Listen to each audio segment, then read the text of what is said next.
చారుకేశవ bills అన్నీ check చేస్తూ ఉంటాడు. అలా చెక్ చేసినప్పుడు ఏమీ కనిపించట్లేదు విహారీ. ఫండ్స్ అసలు ఇందులో నుంచి ట్రాన్స్ఫర్ అయిపోయాయి అని అంటూ చెప్తాడు చారుకేశవ. అప్పుడే చాలా టెన్షన్ పడుతూ విహారీ, ఏంటి మావయ్య నువ్వు చెప్పేది అని అంటే, అవును విహారీ, ఇక్కడ చూస్తే ఇప్పుడే వచ్చిన ఫండ్స్ అన్నీ వెంటనే ట్రాన్స్ఫర్ అయిపోయాయి అని అంటూ చెప్తాడు. ఇక అప్పుడే అక్కడ ఉన్న వాళ్ళందరూ ఒక దగ్గరికి వచ్చి కంగారుగా చూస్తూ ఉంటారు.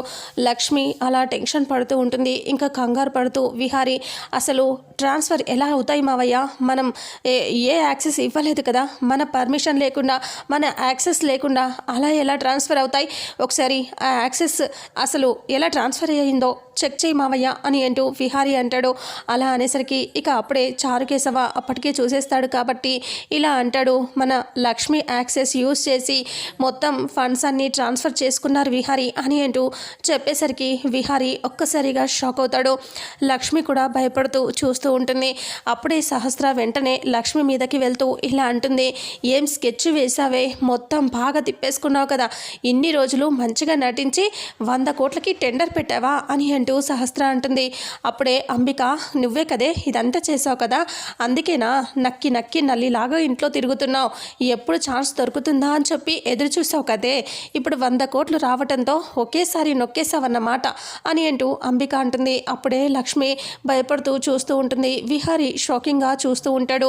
చారుకేశవ కూడా లక్ష్మిని అంటూ ఉంటే బాధగా చూస్తూ ఉంటాడు. కానీ ఎవరూ ఏమీ అనలేని పరిస్థితి. ఎందుకంటే లక్ష్మి యాక్సెస్ బయటికి ఎలా తెలుస్తుంది అనే డౌట్ లోపల మొదలవుతుంది విహారీకి, చారుకేశవకి, అందరికీ. ఇక అప్పుడే లక్ష్మి ఇలా అంటుంది, లేదమ్మా నేను చేయలేదు, ఆ తప్పు నేను చేయలేదమ్మా, ఆ డబ్బు నేనెందుకు తీసుకుంటానమ్మా అని అంటూ అంబికతో అలా సహస్ర వాళ్ళతో చెప్తూ ఉంటుంది లక్ష్మి.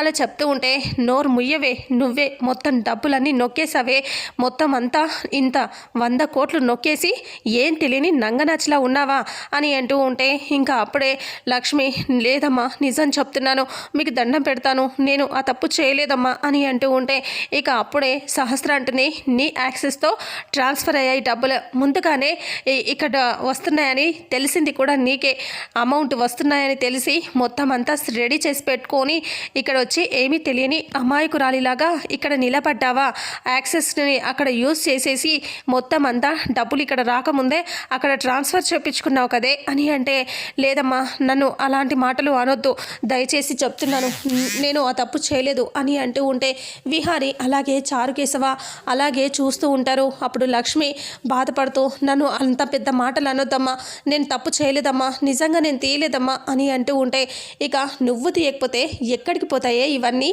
అని చాలా కోపంగా అరిస్తే, నిజం చెప్తున్నానమ్మా, నిజంగా నాకు తెలియదు అమ్మా, ఒట్టమ్మా అని అంటూ ఉంటే, నోరు ముయ్, ఈ 100 కోట్లు నీ యాక్సెస్ విహారీ, నీకు నీ యాక్సెస్ విహారీ ఇవ్వటమే తప్పు, అందుకనే యాక్సెస్ ఇవ్వటమే మంచిదైందని చెప్పి హ్యాపీగా నొక్కేశావు, మళ్ళీ ఇక్కడే ఉండి ఏమీ తెలియని అమాయకురాలిలాగా నిలబడ్డావు, ఇంకా ఎవరో చేశారని క్రియేట్ అయ్యేలా చేస్తున్నావు, కానీ ఎవ్వరూ చేయలేదు, ఇది నువ్వే చేశావు అని అంటే, అత్త అని విహారీ గట్టిగా అరుస్తాడు.